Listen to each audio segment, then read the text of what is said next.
ಕಲ್ಯಾಣ ಕರ್ನಾಟಕದ ಜೀವನಡಿಯಾಗಿರುವಂತಹ ತುಂಗಭದ್ರಾ ಜಲಾಶಯ ಈಗಾಗಲೇ ಖಾಲಿ ಆಗುವಂತಕ್ಕೆ ಕೂಡ ಬಂದಿರುವಂತದ್ದು.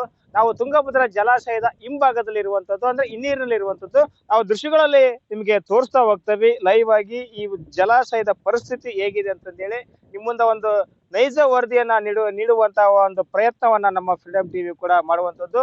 ಆದ್ರೆ ನಾವು ಜಲಾಶಯದ ಹಿನ್ನೀರಿನಲ್ಲಿ ಇರುವಂತದ್ದು. ಈಗ ಈ ಒಂದು ಜಲಾಶಯ 105 TMC ಸಾಮರ್ಥ್ಯ ಹೊಂದಿರತಕ್ಕಂತ ತುಂಗಭದ್ರಾ ಜಲಾಶಯ ಆಗಿರುವಂತದ್ದು. ಆದ್ರೆ ಈಗ ಸದ್ಯದಲ್ಲಿ ಕೇವಲ 9 TMC ಮಾತ್ರ ನೀರು ಶೇಖರಣೆ ಆಗಿರುವಂತದ್ದು. ಆದ್ರೆ ಇಂದಿನ ವರ್ಷಕ್ಕೆ ನಾವು ನೋಡೋದಾದ್ರೆ 50 ರಿಂದ 60 TMC ನೀರು ಈಗಾಗಲೇ ಶೇಖರಣೆಗೊಂಡಿತ್ತು. ಈ ಬಾರಿ ಮುಂಗಾರು ಮಳೆ ಕೈ ಕೊಟ್ಟಿರೋದ್ರಿಂದ ಇವತ್ತು ನಿಜವಾಗ್ಲೂ ಕೂಡ ರೈತರು ಆತಂಕಕ್ಕೆ ಕೂಡ ಒಳಗಾಗಿದ್ದಾರೆ.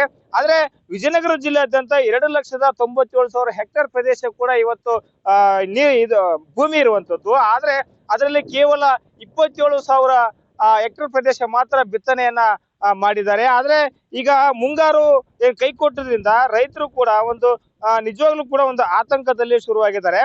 ಒಂದ್ ಕಡೆ ಏನೋ ಈಗಾಗಲೇ ರೈತರು ಕೂಡ ಈ ಮುಂಗಾರು ಕೈ ಕೊಟ್ಟದ್ರಿಂದ ರೈತರಿಗೆ ಅನುಕೂಲ ಆಗ್ಲಿ ಅಂತಂದೇಳಿ ಮೋಡ ಬಿತ್ತನೆ ಮಾಡುವ ಕೆಲಸ ಮಾಡ್ಬೇಕಂತಂದೇಳಿ ರೈತ ಸಂಘಟನೆಯ ಮುಖಂಡರು ಕೂಡ ಒತ್ತಾಯವನ್ನ ಮಾಡ್ತಾ ಇದ್ದಾರೆ.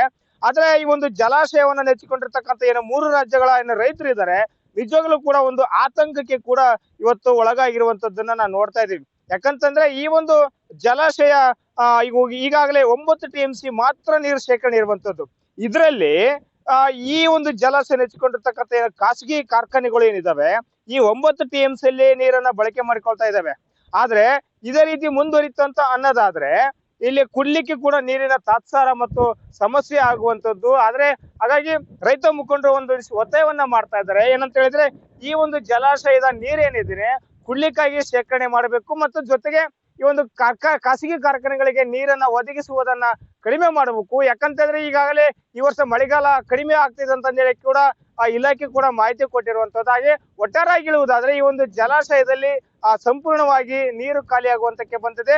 ಕುಡ್ಲಿಕ್ಕಾಗಿ ಮೊದಲೇ ಆದ್ಯತೆಯಾಗಿ ಶೇಖರಣೆ ಮಾಡಿ ಉಳಿಸಬೇಕಾಗಿರುವಂತದ್ದು. ಬೇರೆ ಬೇರೆ ಖಾಸಗಿ ಕಾರ್ಖಾನೆಗಳಿಗೆ ಕೊಡೋದನ್ನ ನಿಲ್ಲಿಸಬೇಕಂತಂದೇಳಿ ರೈತ ಪರ ಸಂಘಟನೆಗಳು ಮತ್ತು ಜನಪರ ಸಂಘಟನೆಗಳು ಕೂಡ ಒತ್ತಾಯವನ್ನ ಮಾಡ್ತಾ ಇದ್ದಾರೆ.